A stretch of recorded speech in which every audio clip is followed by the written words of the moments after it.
Every gun enthusiast has a list of firearms that they want more than anything in the world, that they dream about on a daily basis. Well, I definitely have one too, and I think today I'd like to share it with you. How do you do, folks, and welcome back to Chambered in History, where we're going over the story of cartridges that made history themselves. From back-of-the-drawer relics to big-bore bruisers, we're cracking open the brass cases and spilling out the history. Also, don't forget to like, comment, subscribe to stay up to date on all of our cartridge adventures and everything in between. We're trying to hit 2,000 subscribers, and it would mean the world if you help make that possible. So, as for today's episode, I figured we'd take a break from our regularly scheduled program and do something a little different, something I've been wanting to do for a while. I want to tell you, the viewers, about my personal top 13, yes, 13, personal gun wish list that is full of guns that I either haven't gotten around to buying or would have to take out a second mortgage on my house to purchase them. I'm going to kind of go in order from least to most attainable, but at the same time, least to most wanted. I mean, I want all of them, but it'll be kind of a mix of the two. Now, I must preface, some of my reasons for wanting these guns are going to make either no sense at all, or they're just going to sound really dumb to you, and that's fine. I don't really care. All that matters is I want them, and it doesn't matter why. So without further ado, let's get started with number 13, the Bergara B14 HMR in 6.5 Creedmoor. Now, I know, this one's a bit of a cop-out because I just said these are going to be guns that I either don't have or can't afford. But the reason I included this one is because I spent like 4 years researching what rifle I wanted to buy eventually. And it eventually came down to this one, and I wanted it for a very long time. And I finally broke down and bought it. This is honestly the coolest gun I own, and I'm very happy with it. I've been wanting to get into long range shooting, and I wanted a new hunting rifle. So this is what we wound up with. It's very nice. I like it. And the Arkin scope is awesome.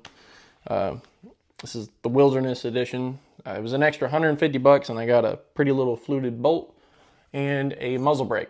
Oh, and 2 more inches of barrel. So I figured that was worth it because 6.5 Creedmoor loves long barrels. This is a toy. Now, this is a 6.5 Creedmoor, so I will be using it for both hunting and target shooting. Like I said, I've been wanting to get into long range shooting for a while, and I wanted to do a hunting rifle other than the 30-30 that I have. As for the optic, I wound up going with the Arkin EP5. My decision was kind of based on a lot of research, again, watching folks like Overton Windex and Paramount Tactical, comparing them to Night Forces, and what that kind of brought me to, or the conclusion that kind of brought me to, is that the Arkin EP5 is probably one of the highest quality scopes you can get at the price point. I mean, these things are just under, if not on par with the $3,500 Night Forces out there at the same specs for a seventh of the price. I ain't paying the price of a used Honda Civic for a bomb-proof scope. Technology is one of those things that over time actually does get cheaper, and you get higher quality stuff for less money.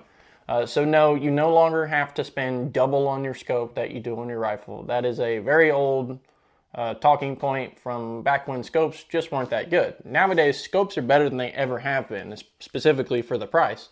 And you do not have to spend $4,000 to get a scope of this clarity and this quality. It's not just under the Night Force, like I said. I also have this sweet case over here with like the foam inserts thing that it fits in there real nice that my amazing parents got me, as well as this sweet, I forget what brand it was, but this sweet little bipod that my amazing girlfriend got for me. So now I just need to quit being a cheapskate and go buy some ammo and start shooting it more. Number 12, a converted Colt Model 1860 Army. Now, if you didn't know, these guns are not categorized as firearms, meaning you can order one straight from Midway USA to your front porch. Now sure, it's a black powder revolver, but guess what?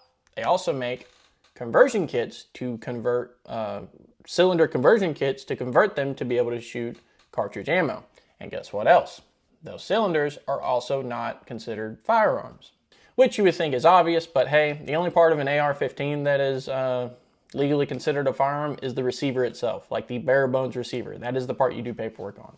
I know because when I bought the parts to start building my AR, I bought a $50 receiver at a gun show because I figured I would just get the paperwork out of the way, and I had $50 to spare. So now everything else I get to just order to my door, but nonetheless. Now personally, I've always just loved the look of these old black powder revolvers, specifically the Colt 1860s. And once I learned everything I just mentioned, I have wanted one ever since. Just a heads up, the next 3 are going to be shotguns. Shotguns are cheap, so obviously they are fairly attainable. But anyway, number 11, the Mossberg 590 Retrograde. There'll be a picture right here, but it is the one with the heat shield and wooden stock. I love this gun. I don't know why.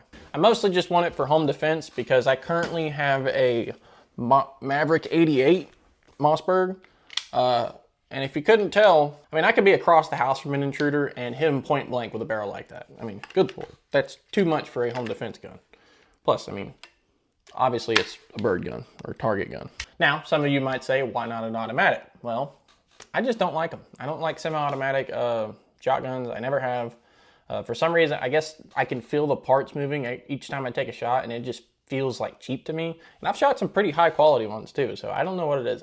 I love pump action shotguns, and you know, a lot of people are like, well, you can get off your rounds faster, but I have a hard time believing that someone who thinks that they're getting away with something in my house after hearing a 12 gauge go off aren't going to be at least a little bit disoriented for a minute, or at, you know, hopefully incapacitated. But I think I'd have time to rack another one by the time they get their bearings and get their ducks in a row. I don't know. I'm just throwing out sayings. Anyway, that's just me. Now on to number 10, the Kel-Tec KSG. I know I just said that I want the 590 for home defense, but I feel like the KSG would be pretty viable too. I mean, it's a bullpup, it's easier to maneuver, and not to mention the ungodly shell capacity of these things. I mean, it holds 14 shells. That Maverick holds like 6 or something. I don't remember. Like 7? I don't know. I always have a pencil in it as a plug for when I go dove hunting. Number 9, the Henry Model X in 410. Now, I don't really have much of a reason for wanting this. I just think it would be a cool gun to tote around the woods and take out small game with, or whatever. I just think a 410 lever action would be cool to have. I also want a 12 gauge lever action, but that's neither here nor there. Number 8, an AKM in 5.56. More specifically, this one from Palmetto State Armory. Now, this one is extra special to me because one of my longtime best friends is absolutely obsessed with AK-47s and absolutely hates anything that is AK adjacent that isn't an AK. To him, if they're not chambered in 7.62, then they're an abomination and should be destroyed. So I just think it would be really funny if I pulled up to his house with that and was like, hey, I bought an AKM in 5.56, because he might punch me in the face, but it'd be worth it. But that's not the only reason I want it. I mean, I just think they're cool guns, and not to mention shooting it would rack up significantly less of a bill than shooting 7.62 as far as ammo goes. And then we have number 7, which is just a regular old AK-47 to win my friend's respect back after I just desecrated his favorite weapon. I've shot a couple of his and had an absolute blast, so I would love to own one myself. Number 6, the Staccato XL, because I want a 911, but why get a 911 that holds like 7 or 8 rounds when I can get a 911 that holds 17 plus 1, otherwise known as a 2011. It's a little fatter, but I don't mind that. I own a couple of 9mm, and I would love to add a 45 ACP to my collection, and the Staccato XL is pretty hard to beat in that category. I mean, they basically perfected the 2011, and they're one of the best manufacturers out there for 2011s. Number 5, the Q-Fix in 8.6 Blackout. This one might be a little weird to some of y'all, mostly because I feel like a lot of folks haven't heard about the 8.6 Blackout, because if I remember right, it's fairly new and hasn't been out for very long. It's basically a shortened 6.5 Creedmoor case, neck down to a .338 caliber bullet. Well, not basically, that's exactly what it is. It only needs a 12-inch barrel, and the barrels for 8.6 Blackout have a twist rate of 1 in 3, which is absolutely insane because most barrels are like a 1 in 16 twist rate, meaning it rotates once every 16 inches. 1 in 3 is rotating once every 3 inches, which is a lot, like a lot. Most of your guns barely make 1 rotation out of the barrel. This one makes 4 before it even leaves a 12-inch barrel. And not to mention, look at the wound channel in this round.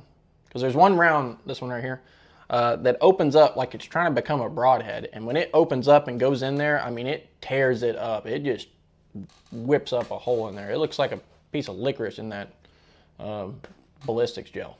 Anyway, I just love the look of the Q-Fixes, and I think they're really cool guns.